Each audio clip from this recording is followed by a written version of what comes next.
दोस्तों नमस्कार, मैं संजीव कुमार भारद्वाज। दोस्तों अभी दिल्ली में एमसीडी के इलेक्शन हुए और एमसीडी जो चलाएंगे वो चलाएंगे अशिक्षित या कम पढ़े लोग।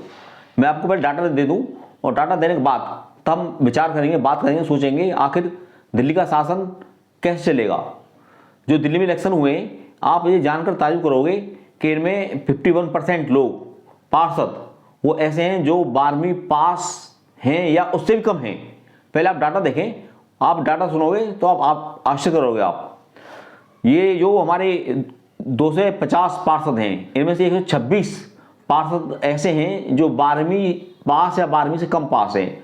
अब वो मैं कैटेगरी वाइज बता रहा हूँ डाटा, जो आपने कहीं नहीं पढ़े होंगे ना कभी आपने सुने होंगे। 2 पार्षद तो ऐसे हैं जो अंगूठा छाप हैं और 12 पार्षद ऐसे हैं जो मात्र 5वीं पास हैं। 5वीं पास देखिए वो पार्षद बने हुए हैं। 25 पार्षद ऐसे हैं जो 8वीं पास हैं, 8वीं पास, और 31 पार्षद ऐसे हैं जो 10वीं पास हैं। 58 पार्षद ऐसे हैं जो 12वीं पास हैं। और आश्चर्य, घोर आश्चर्य, जो दिल्ली को चलाने वाली बॉडी हमारी एमसीडी में, उसमें पीएचडी सिर्फ एक है 250 में। और जो पोस्ट ग्रेजुएट हैं यानी एमए, एमएससी, एमकॉम, इस तरह के 28 पार्षद हैं। यानी आप हम ये कह सकते हैं, जो मैंने आपको डाटा दिए हैं, 250 में से 29 पार्षद ऐसे हैं पार्षद जो पढ़े लिखे हैं, शिक्षित हैं, समझदार हैं। हम बात करते हैं कि संविधान की, हम कहते हैं लोकतंत्र की। भाई कुछ नहीं है संविधान लोकतंत्र। संविधान में लोकतंत्र में सिर गिने जाते हैं, कितने सिर किसके साथ हैं। इस लोकतंत्र के अंदर, इस संविधान के अंदर दिमाग नहीं गिना जाता, किसके साथ कितना दिमाग है। यहाँ तो बस सिर गिन लो, इसके साथ इतने सिर हैं, वही विजेता हो गया घोषित। इसलिए हमारा देश तरक्की नहीं कर पा रहा। हमारा ताजुब होता है हमें बहुत ज़्यादा कि हमारे संविधान में जो बनाया था संविधान निर्माताओं ने, उसमें प्रधानी, पार्षद, एमपी, एमएलए, यहाँ तक कि मंत्री तक के लिए भी कोई भी योग्यता नहीं रखी गई। अनपढ़ भी हमारे यहाँ मंत्री बन जाते हैं देश के अंदर। हमारे यहाँ ऐसे चलेगा देश हमारा। और उसमें भी ताजुब ये है कि अनपढ़ और जिनके खिलाफ क्रिमिनल केस हैं, आपराधिक मुकदमे दायर हैं, वो भी संसद में, लोकसभा में, और पार्षद की हमारी वो स्टैंडिंग कमेटी बैठी हुई है, वहाँ वो बैठते हैं, शान से राजा महाराजा बनकर बैठते हैं वो लोग। क्या देश के अंदर एक चपरासी भी सरकारी नौकरी में ऐसा बन सकता है जो अशिक्षित हो और जिसके खिलाफ क्रिमिनल केस दायर हो? नहीं बन सकता। सरकारी नौकरी में पढ़ा लिखा होना जरूरी है और उसके खिलाफ कोई भी क्रिमिनल केस नहीं होना चाहिए, जरूरी है। तो ये दोहरे मापदंड, शासन चलाने वाले तो अनपढ़ भी हो, चाहे उनके खिलाफ आपराधिक केस भी दायर हो, सब चलेगा। परंतु चपरासी के लिए भाई ये सब शर्तें हमारे यहाँ पे।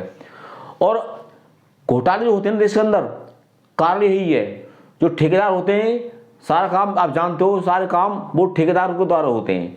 और ठेकेदार जब टेंडर लेते हैं, अब टेंडर जैसे मैं कुछ बता रहा हूँ आप प्रकार, वैसे आप जानते हो, स्कूल में कमरे बनाने या स्कूल में ढेर सारे काम होते हैं, उनके टेंडर लेने हैं। डिस्पेंसिंग दवाइयों के वगैरह के टेंडर लेने और कोई काम होना है, नाली बनवानी है आपके मोहल्ले में, या खरंजे सड़क बनवानी है, आपके गली बनवानी है, या लाइट लगवानी है, पार्क बनवाने हैं, और भी काम है एमसीडी के अंडर में जो आते हैं ढेर सारे। आप एमसीडी ऑफिस में जाते होगे तो वहाँ आपका दलालों से सामना करना पड़ता है। कारण यही है कि वहाँ जो बैठे हुए हैं ना, एमसीडी में जो चला रहे हैं, वो अनपढ़ लोग बैठे हुए हैं, उनको पता ही नहीं है। जो टेंडर लेते हैं ठेकेदार, वो बड़े सातिर दिमाग के होते हैं। वो लेके आते हैं टेंडर की जो प्रोसीजर होती है, वो उसमें सारी जो डॉक्यूमेंट होते हैं वो इंग्लिश में होते हैं। और ये पार्षद अंगूठा लगा दिया, साइन कर दिए, कुछ समझ नहीं आता कि हम किस पर साइन कर रहे हैं, क्या उसमें शर्तें हैं, क्या कंडीशन है इसके अंदर। पर साइन कर दिया, टेंडर छोड़ दिया, वो हो गया घोटाला।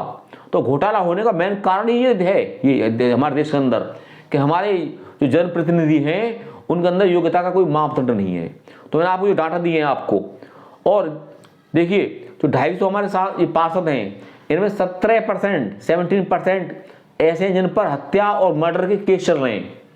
क्या ऐसा व्यक्ति सरकारी नौकरी में रह सकता है? एक दिन नहीं रह पाएगा, तुरंत नौकरी से उसको सस्पेंड कर दी सरकार, टर्मिनेट कर दी सरकार। तो यही देश का हमारा दुर्भाग्य है।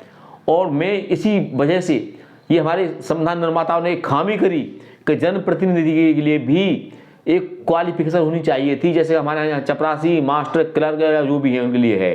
तो मैंने आपको वीडियो में जो जानकारी दी है कि वास्तव में हमारे जो एमएलए, एमपी, पार्षद, मिनिस्टर, इनके लिए भी योग्यता होनी चाहिए या नहीं होनी चाहिए। आप ईमानदारी से ये बात बताएं और मेरी वीडियो को लाइक करें और दोस्तों को बताएं कि हमारे भाई संविधान में खामी है कि हमारे जो देश को चलाने वाले, दिल्ली को चलाने वाले, सरकार को चलाने वाले, वहाँ आपराधिक, क्रिमिनल, अनपढ़, अशिक्षित लोग बैठे हुए हैं। इस वजह से हमारा देश, समाज तरक्की नहीं कर पा रहा। जय हिंद, जय भारत।